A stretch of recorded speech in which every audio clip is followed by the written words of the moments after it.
Guys, ஸ்டாய்ஸத்தோட ஒரு விதியை சொல்கிறேன். கண்டிப்பாக நிச்சயம் அது நல்லாயிருக்கும் அப்படின்னு நினைக்கிறேன்.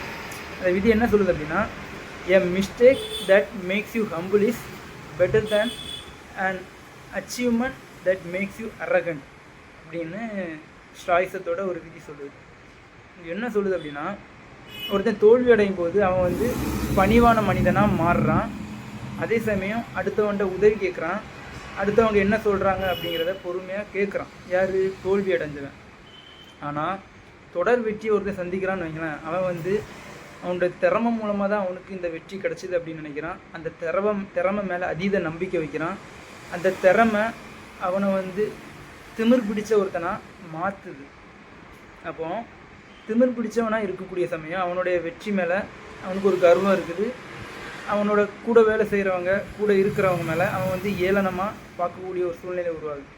அப்போ அவன் அடுத்தவங்க என்ன சொல்கிறாங்க அப்படிங்கிறத கேட்க மாட்டான். புதுசாக ஏதாவது ஒன்று கற்றுக்கலாம் அப்படிங்கிற ஒரு மைண்ட் செட் அவன்கிட்ட இல்லாமல் போகிறதுக்கு வாய்ப்பு இருக்குது. ஒருத்தன் தோல்வி அடைஞ்சிருந்தாலும் அடுத்தவங்ககிட்ட ஏதாவது கேட்கணும், புதுசாக ஏதாவது கற்றுக்கணும், இதுலேருந்து ஏதாவது பெட்டராக பண்ணணும் அப்படின்னு சிந்திக்கிறான். ஆனால் வெற்றி அடைஞ்சவன் ஒரு குறிப்பிட்ட எல்கைக்குள்ளேயே இருக்கிறான். வெற்றியோ தோல்வியோ ரெண்டு பேரும் ஒரு தாழ்ச்சி இருக்கணும், ஒரு பொறுமை இருக்கணும், பணிவு இருக்கணும், அடுத்தவங்கள்ட்ட இருந்து ஏதாவது கற்றுக்கிற அந்த ஆவல் இருக்கணும், அடுத்தவங்களை மதிக்கக்கூடிய அந்த தன்னலம் இல்லாத ஒரு இது இருக்கணும். அப்போ தான் இந்த வாழ்க்கையில் ஒரு முழுமை அடைய முடியும் அப்படிங்கிற மீனிங்கில் இந்த ஸ்டாய்ஸத்தோட விதி நமக்கு ஒரு பாடத்தை கற்றுத்தருது.